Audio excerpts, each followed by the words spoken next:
हुगली के एक police inspector Jayant पाल का जिस तरीके से हावड़ा में घायल अवस्था में उनको पाया गया, इस मामले में जो सच्चाई सामने आ रही है वो ऐसा है कि हावड़ा के एक इलाके में उनके कोई बांधवी थी, उसके संपर्क में आए और वहाँ पर उन्होंने उसको प्रभावित करने के लिए अपने हाथ पर ही खुद से गोली मार ली।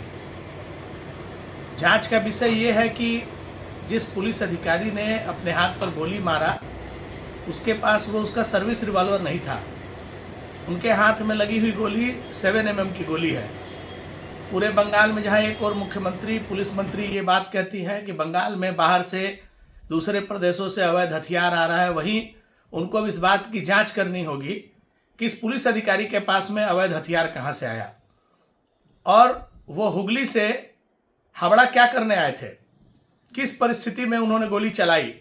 आप समझ सकते हैं कि पश्चिम बंगाल में लॉ एंड ऑर्डर की स्थिति क्या है और इसमें पुलिस का यह रवैया अपने आप में एक बड़ा प्रश्न चिन्ह खड़ा करता है।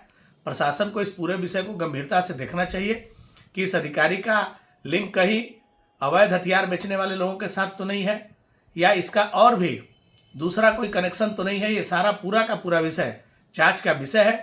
मुझे तो जो जानकारी मिली है उस जानकारी के हिसाब से वो जिस चंडीपुर थाना में पोस्टेड है, नियमतः उनको वहाँ होना नहीं चाहिए, उनकी पोस्टिंग कहीं और हुई थी, लेकिन उनका तृणमूल कांग्रेस में इतना प्रभाव है कि जिसके कारण उन्हें चंडीपुर थाना का प्रभारी भी बनाया गया है। तो ये पूरा का पूरा विषय जांच का विषय है, जिससे ये स्पष्ट हो कि इस घटना के पीछे क्या है और इसके लिंक कहाँ तक जुड़े हुए हैं। আপনার যখন এলাম আমরা ওখানে দাঁড়িয়ে গল্প করছিলাম, তো যখন এলাম তখন দেখলাম যে রাস্তায় পড়ে রয়েছে। এবার তারপরে ডাকা হলো, সবাই মিলে জিজ্ঞেস করলাম যে কি হয়েছে। তারপরে বের করে বলছে যে আমি পুলিশের লোক আছি। তারপরে রক্ত ভর্তি ছিল, ওই জন্য গায়ে হাত পায়ে জল ঢাললাম, ঢেলে বললাম যে চলে যাও হসপিটালে নিয়ে চলে যাও। বললো কোথায় নিয়ে যাবো? বললো হাওড়াতে নিয়ে চলে যাও। বলছে হাওড়াতে নিয়ে গেলে কেস হয়ে যাবে, প্রাইভেটে নিয়ে চলে যাবো। এটা কখন আছে? এটা এই মোটামুটি 1 ঘন্টা আগে। কতজন ছিল? 4 জন ছিল।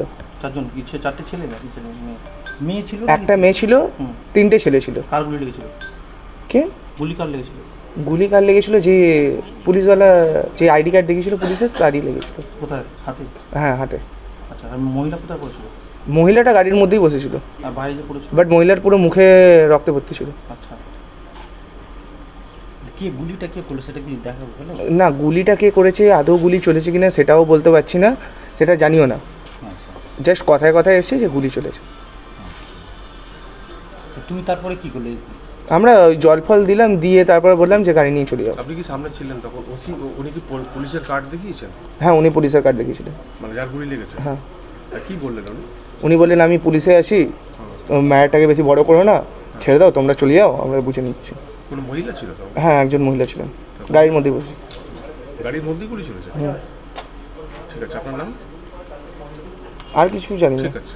তো তোমার নামটা বলো। আমার নাম সুমন দাস।